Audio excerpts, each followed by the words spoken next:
Este segmento es presentado por Stellarbet, donde juegan las estrellas. Los primeros 10 días del gobierno de José Antonio Kast marcan la agenda política tras la adaptación de la estrategia de inundar la zona en medio de la búsqueda de conversaciones que le permitan cumplir con un recorte fiscal prometido en campaña y beneficios que fomenten la inversión privada.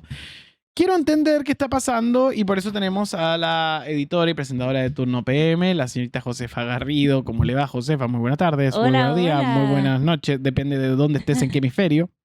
Muy bien, ¿y tú? Bien, y el analista político y experto en campaña, el señor Matías Mesa López Andía. ¿Cómo le va, Matías? Muy bien, muy buenos días, Nicolás. Hay un tema que es la caída de José Antonio Kast en personas de 35 a 54 años según las encuestas. ¿Por qué?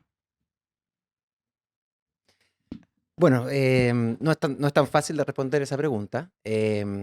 Además hay instrumentos contradictorios, ¿no? Criteria muestra otra cosa.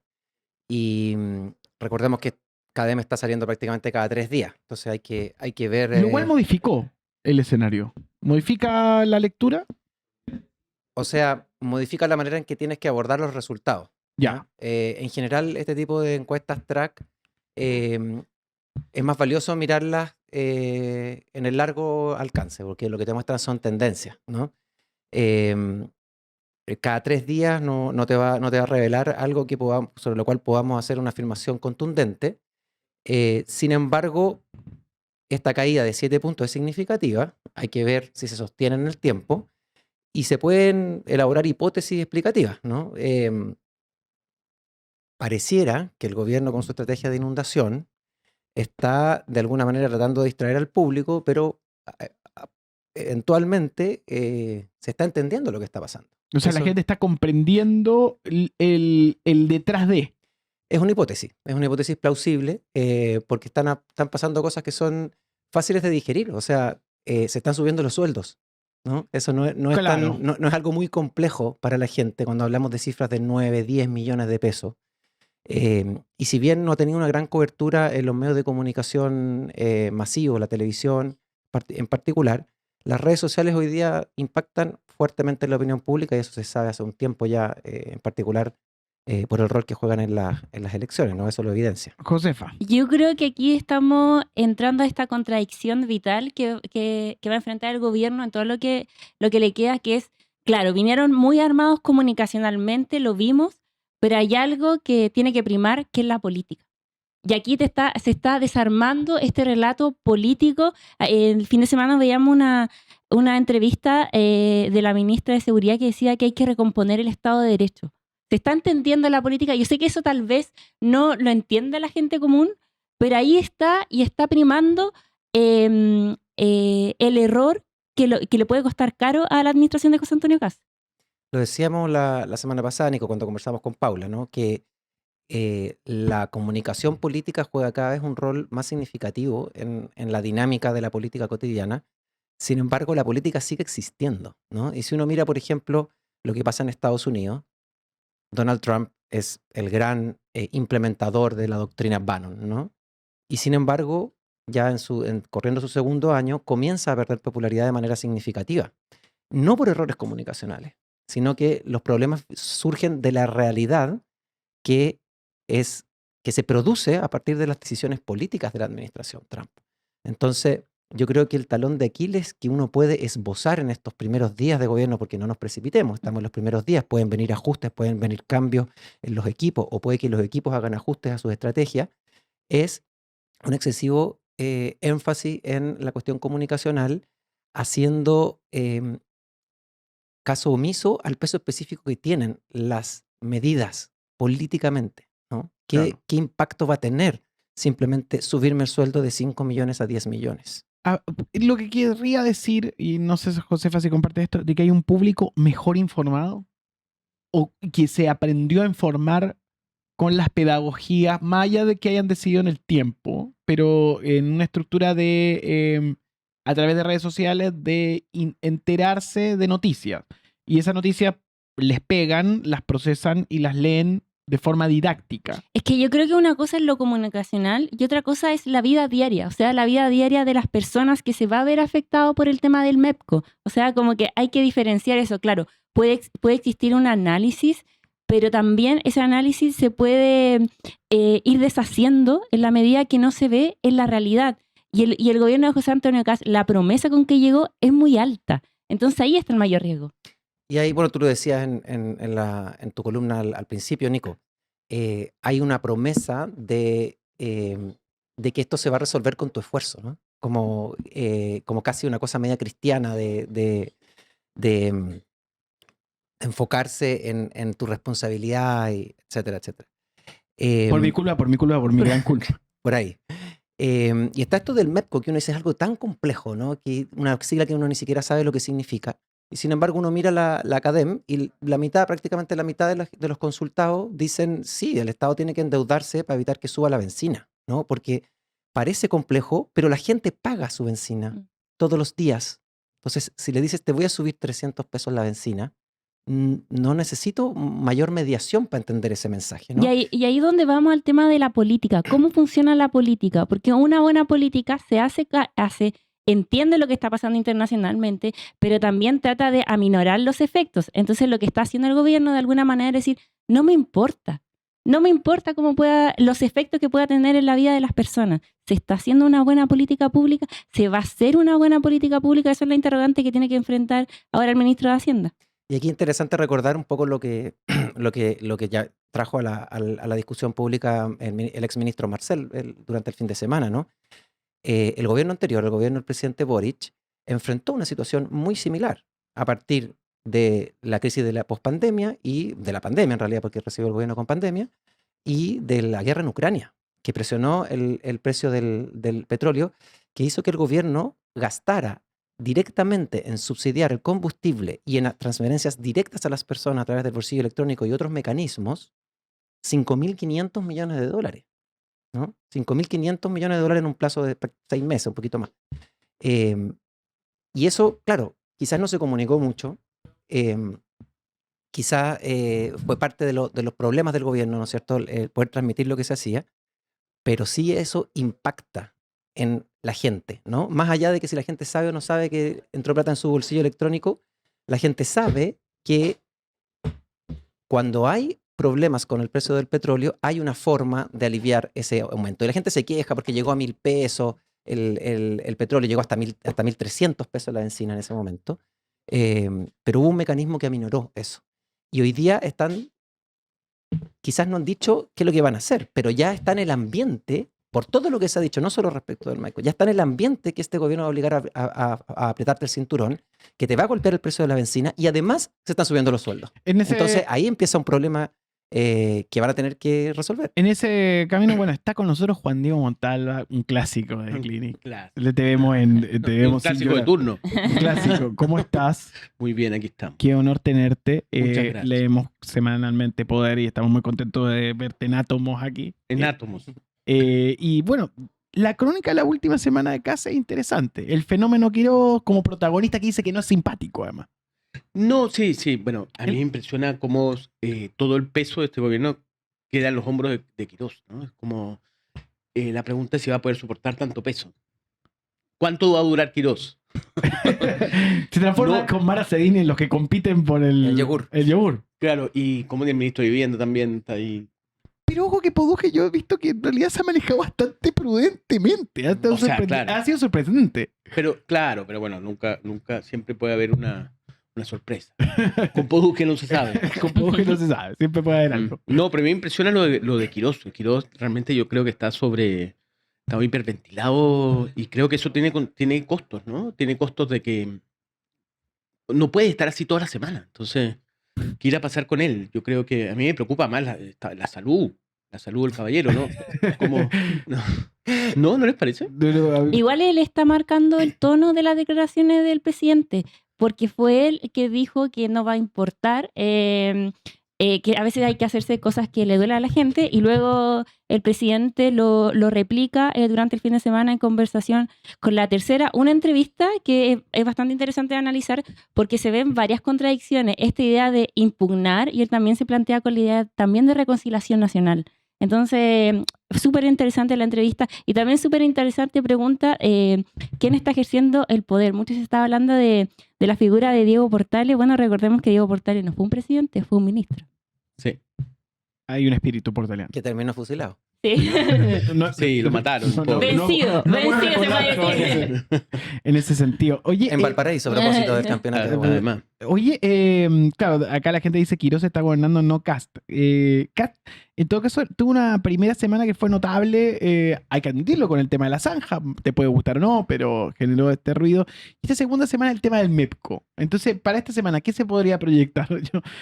La agenda se le puede mover porque es como un gobierno reactivo a la actualidad. Crea sus propias condiciones de actualidad para poder funcionar y yo no creo que lean la pérdida del votante PDG o del votante de 35 a 55 de forma fácil. No, que también hay una caída en los votantes de Evelyn Matei.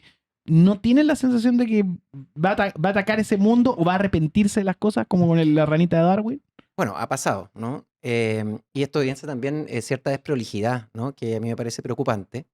Y voy a dar dos ejemplos, dos botones de muestra de esta desprolijidad. Uno, el que tú mencionas, ¿no? De la ranita de Darwin, donde por el golpe de efecto comunicacional de retirar todos los decretos, que eso claramente es un mensaje para el mundo empresarial, diciéndole se acabó este cuento de la ranita y del pingüinito, aquí vamos con todo detrás de promover la inversión y facilitar los permisos, pero evidentemente no se hizo ningún filtro en ese trabajo. Fue una medida dirigida comunicacionalmente, y ese yo creo que es la debilidad de este gobierno, que están gobernando los estrategas comunicacionales, ¿no? ¿Y qué es lo que provoca eso? Ahora un efecto relativamente acotado, que fue tener que retirar en unas cuantas horas el tema de la ranita de Darwin, ¿no?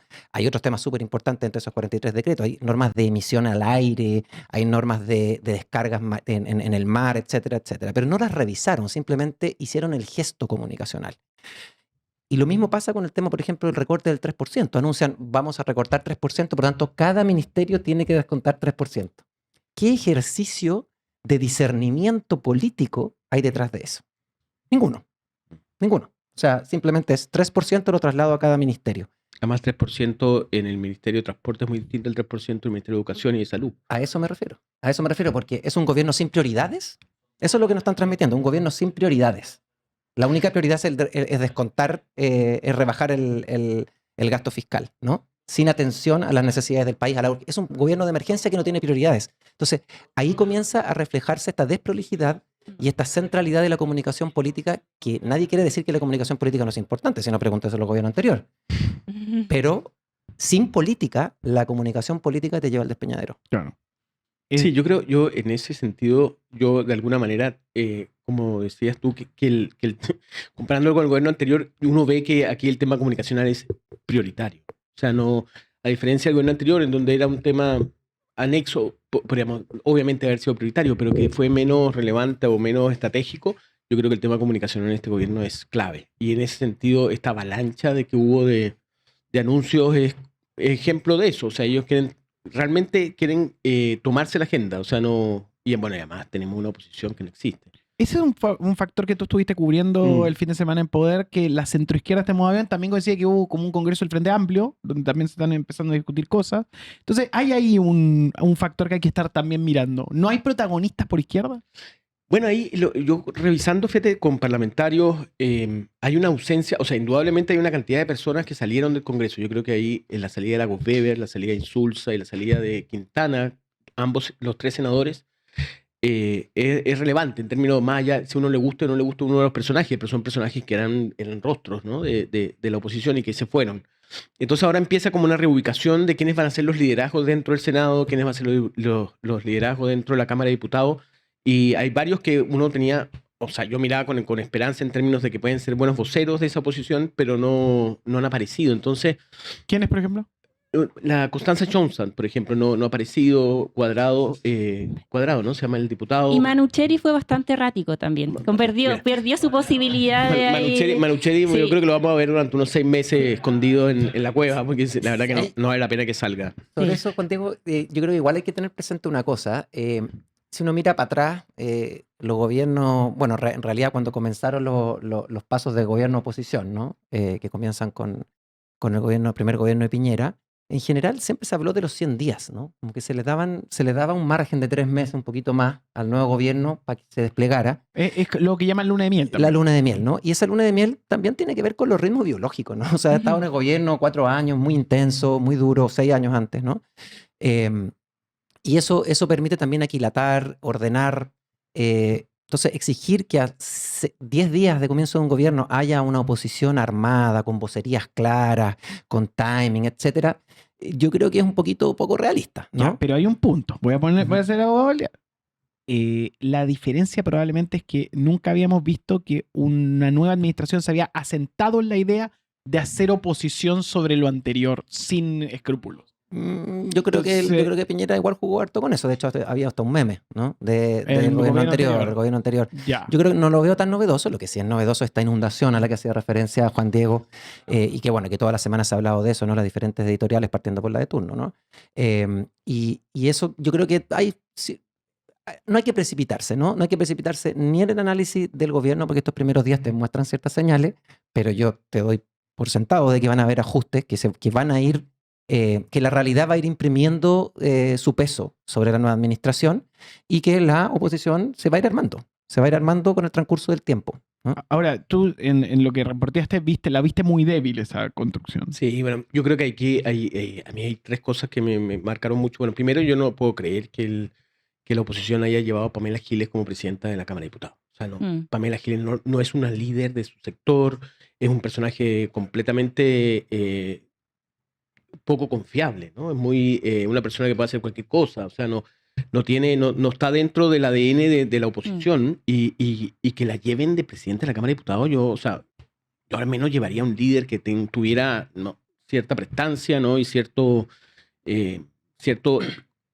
cercanía ideológica, ¿no? Pero no lo tiene. Y después, bueno, lo de Manucheri es maravilloso, o sea, que se preocupara de que no tuviera mascarilla la primera dama y mandara a la Contraloría a investigar el tema.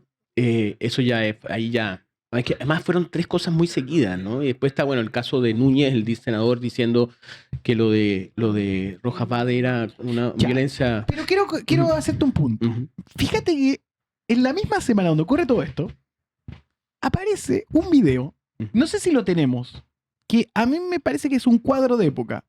Tenemos nuestro Sora Mandani, Matías Toledo, quien va y encara a un pastabacero. La secuencia es No, increíble. impresionante. No, Lo impresionante. encara de una manera que la izquierda no lo hace, sin ninguna compasión por izquierda, lo cual me parece Como novedoso. él aclarar que él es alcalde de De Puente Puente Alto. Alto. Aparece encarándolo y sacando un marginal. Y eso la gente, muy bueno. Que puede ser un espíritu de época, que no es la compasión. ¿Cachai? Es muy como Milei y toda esa vibra, pero por izquierda. ¿No será que por ahí va la nueva fibra? O sea, yo creo que Toledo, yo creo que hay una cantidad a mí me interesa mucho el tema de los, ¿cómo se llama?, de los alcaldes. Yo creo que ahí está la reserva moral de la oposición. De ahí puede salir algo. Creo que la gente que estuvo en el gobierno está agotada, ¿me entiendes? Está de alguna manera con los niveles bajos. Mira, ahí está. Ahí está el cuadro. Es muy duro. Pero cuando parte, aparece, si podemos sumar el audio sería bueno, aparece y le increpa directamente. Este video apareció en la cuenta de Matías Toledo. Mira. No van a crecer viendo cómo ustedes fuman pasta base afuera de los establecimientos educacionales. Y va y empieza a encarar y toma la decisión, pero como cops. Y esto parece un político que históricamente podríamos decir de derecha, pero claro. Pero él no tiene militancia, ¿eh? Es independiente con apoyo de obviamente. Ha tenido historia con la izquierda. Claro. Sí, y Partido Comunista, ¿me entiendes? Como, pero bueno, a mí me parece, de verdad, yo creo que los alcaldes está la posibilidad de. A mí, coincidiendo contigo, fíjate pero creo que cuando un gobierno se despliega de la manera que lo ha hecho el gobierno de Kast, la oposición debería de ponerse las pilas. O sea, como que no. Siento de que de alguna manera no. O sea, a lo que voy, que contando esos 3 eventos, ¿no? Daniel Núñez, Pamela Giles y Manucheri, que sea esa el repertorio que tenemos para enfrentar al gobierno, me parece muy pobre. Entonces, en ese sentido, creo que de verdad están muy poco preparados y están muy poco serios en términos de ser oposición. Sí, yo concuerdo contigo. O sea, nadie va a defender que lo que se ha hecho ahora está bien hecho. Lo que yo estoy tratando de poner el elemento en el análisis para entender por qué está así de débil la oposición en este momento, ¿no? Poner la perspectiva del tiempo, ¿no? De que Normalmente esto no se le exigía a las oposiciones. Estar en el día 4 articulado, golpeando con sus mejores cuadros, etcétera. Y por otro lado también la explicación natural, ¿no? de que los que están llamados con la mejor preparación, ¿cierto? Están hoy día descansando, porque es natural, ¿no? Ahora, Kast lleva 3 meses gobernando. O sea, 3 años. 3 años. parecen 3 años, pero no, pero lleva 3 meses. O sea, el tipo, realmente como presidente empezó en diciembre y ha sido un tipo que está en la agenda viajando. 7 viajes hizo. 7 viajes. Pero yo no me equivoco, me acuerdo de cuando partió la administración Boric que armaron la casita, que era la casita acá en Condel. Sí. También fue un reality show después de la pandemia, donde se instalaron las cámaras y empezó el gobierno antes. Ojo, que eso fue una aventura Sí. que después se lamentaron varios, porque también está bueno no estar un tiempo para que te A mí me descubran. impresiona, sí, a mí me impresiona que Kast tuvo mucha exposición. Entonces, como que a lo que voy, que no son 4 días los que están, ¿me entiendes? O sea, no es que ahora ya mucho tiempo. El tema, no sé, delincuencia, hay una cantidad de temas en donde se metió. A mí me impresionan los viajes internacionales. Fueron muchísimos, con mucho protagonismo. Y con malos resultados. O sea, rebotó en Perú con el tema del Sí, corredor. sí, hay malos resultados, pero Daza no le fue bien tampoco. Con Daza, que fue a buscar. No, lo de Daza fue triste. Que fue a buscar. Y no le funcionó, ¿viste? No, impresionante. A mí me dijeron que no le había funcionado, pero yo tenía la esperanza de que pudiera tener una mano, alguna carta, ¿me entiendes?, que permitiera traerlo. Pero bueno, no lo trajo. Y de hecho, Daza está hoy día, ayer vi en redes sociales sus fotos estaba en Uruguay. No, y él es muy contento en Argentina. Trabajando Sí. por los argentinos, Sí. dijo el presidente Sí. Kast, ¿no? En la entrevista que dio a La Tercera. Sí. No, que bueno, la situación de Argentina también, ojo con esto, porque al mismo tiempo que está un Donald Trump crepuscular, también está Javier Milei bajando en las encuestas. Y es un tema que es muy interesante, que lee la consultora, que tiene que ver con la expectativa. Y eso ha ido bajando sobre Ya. Milei. Y ese fenómeno puede pegarle a este modelo de nueva derecha. O como de alguna manera elevar la expectativa a un punto en donde no puedes controlar la realidad. En este caso, en Argentina, económica, donde se está, bueno, conmemorando los 50 años del golpe. Sí. 50 años del golpe, qué impresionante. No Sí. es que yo estaba en Argentina cuando fue el golpe. No me muestre mi edad. ¿Ah? Impresionante. Pero hoy día y va a ser un día de gestos importantes porque van a haber, bueno, campañas por parte de la administración, mensajes de uno y otro lado y vamos a ver cómo va a ir administrándose eso.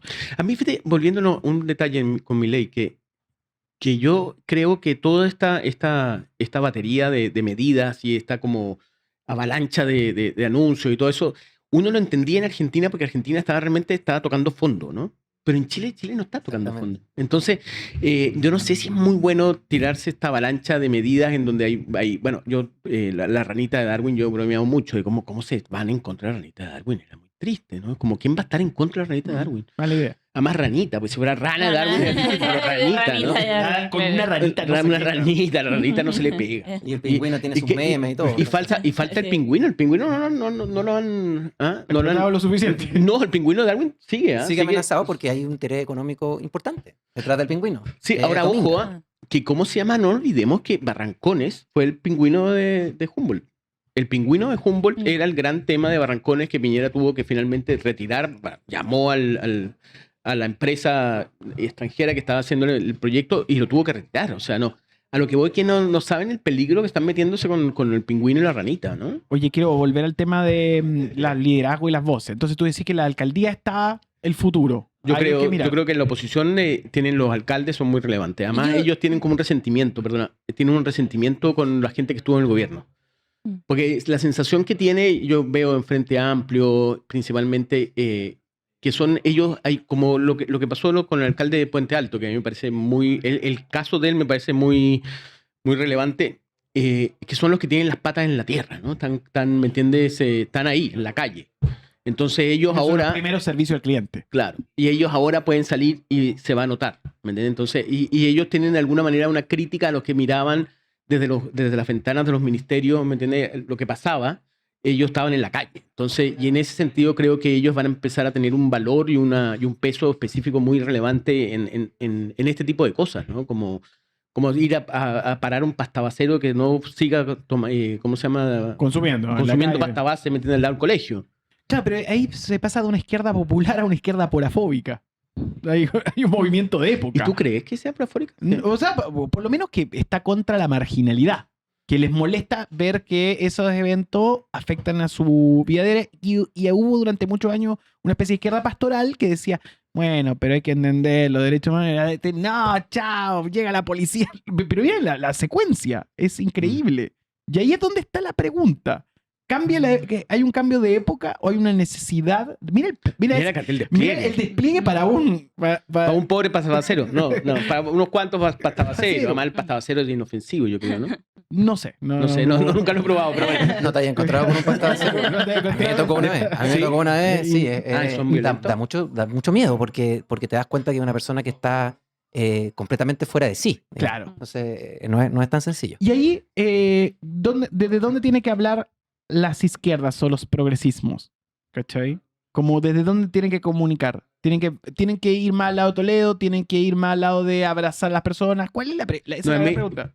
Pero no, que ahí hay una... Porque claro, a ver, la izquierda tradicional, la historia de la izquierda, ¿qué habría con el pastabacero? Decían, el problema no es el pastabacero, el problema es que la sociedad es injusta, entonces lo que tenemos que hacer es que no haya injusticia, que no haya Una desigualdad. respuesta multidimensional. Claro, ¿me entiendes? Multidimensional, claro. En cambio, Toledo va y le dice, no, o sea, Fuera. no, fuera. Entonces, en ese sentido, hay un cambio. Obviamente, ninguna de las dos, yo creo, bueno, la verdad que uno está con Toledo, pero en términos de que el tipo está en la calle y está enfrentando la marginalidad, ¿me entiendes? Que vive su sector, ¿cómo se llama? Su barrio, pero... La amenaza que viven los niños, porque es un operativo que se hace en el entorno de los establecimientos escolares, ¿no?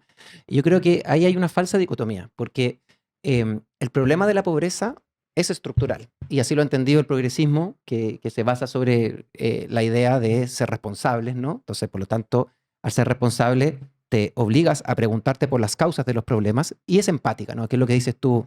Ese es como el nudo, el nuclear del progresismo, ¿no? La empatía y la responsabilidad.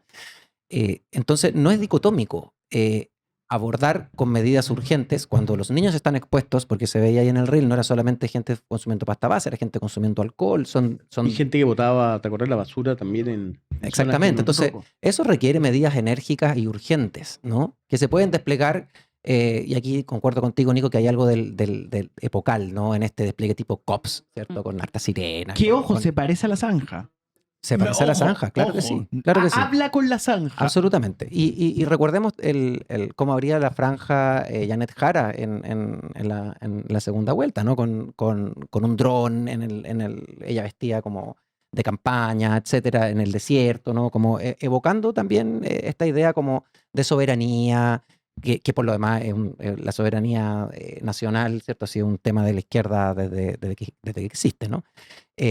Entonces, el punto al que quiero ir es que no es dicotómico, ¿no? Como abordar las causas de los problemas es consustancial al progresismo, pero eso no significa que debas renunciar a tomar medidas urgentes y enérgicas.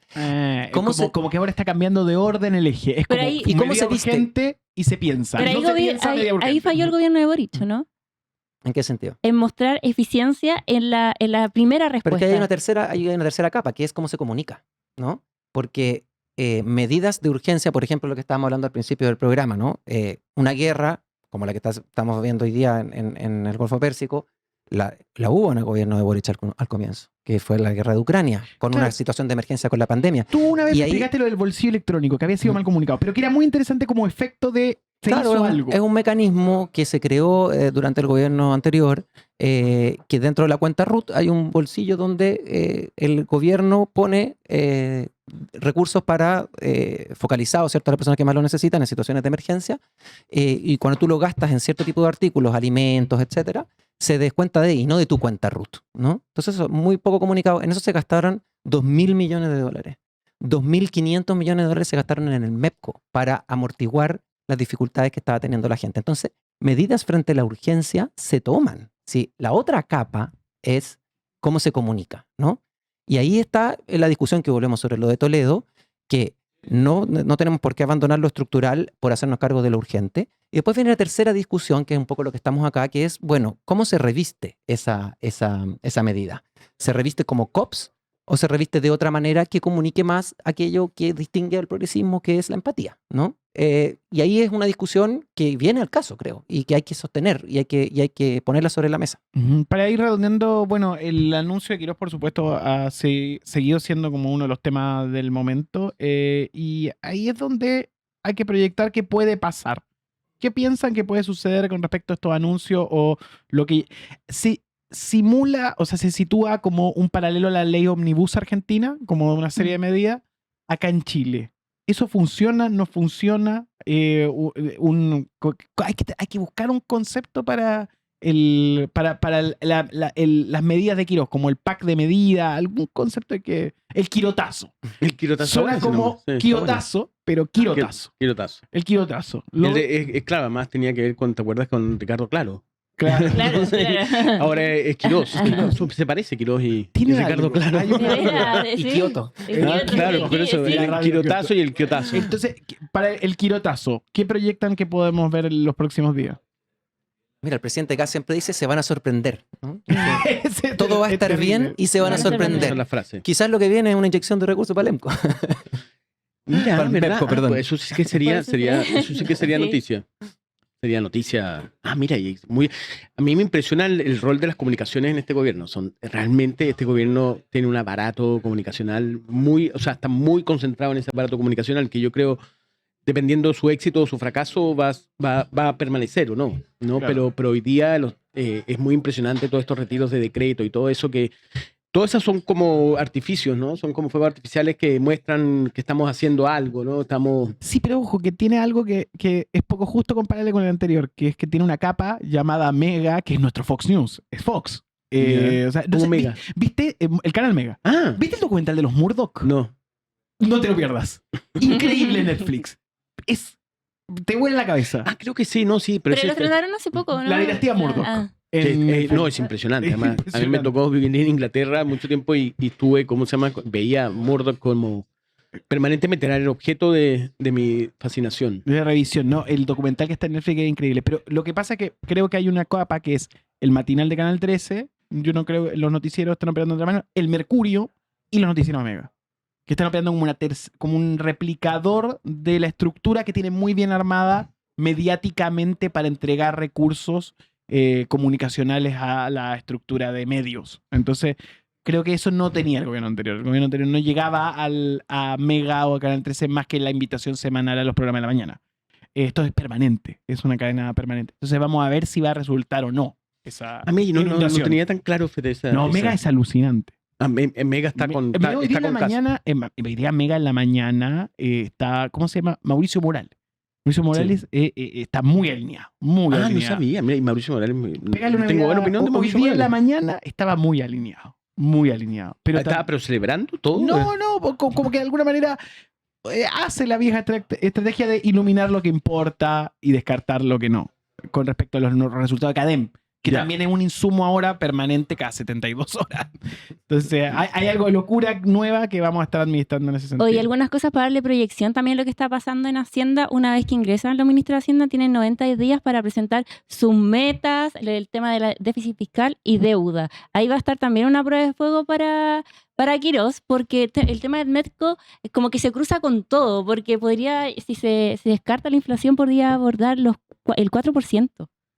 Entonces, aquí la tarea que tiene Quirós es fundamental, son muchas también las expectativas que se tienen y también tenemos que poner en ojo, claro, en esto, cuáles son sus metas para las arcas fiscales de la administración de José Antonio Kast. Y ahí la vara está alta, porque en el primer año de gobierno de Boric se hizo un ajuste estructural, un ajuste de presupuesto del 23%, no del 3%.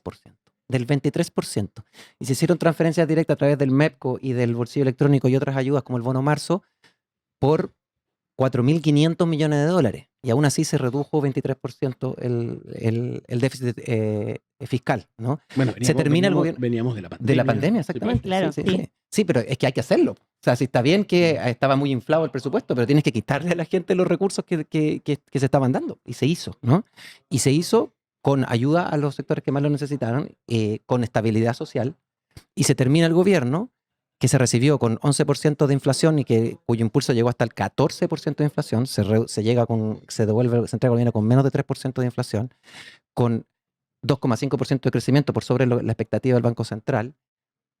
Y por primera vez en 20 años se reduce la deuda externa. Perdón, ¿no? pero hay un primer anuncio, ahora 9:36, del gobierno por MEPCO. Cálculo de precio de paridad de combustibles será cada 4 semanas. La medida fue publicada este lunes en el Diario Oficial. En vez de cada 21 semanas, va a ser cada 4 semanas. Esa es la primera decisión, está en EMOL ahora. Claro, y eso busca entonces hacer contrapeso a lo que está pasando en el estrecho de Hormuz. Sabemos que las Transferir condiciones... más rápido Claro, claro, está todas las semanas, todos los días están pasando situaciones ahí, así que vamos a estar pendientes de lo que suceda con esto. O sea, se baja de 21 a 4. Exacto, sí. O sea, prácticamente se elimina el mecanismo. Exacto. Este es un tráiler, el resto del anuncio se anuncia en la noche, así que vamos a estar atentos. Claro, en la noche se anuncia.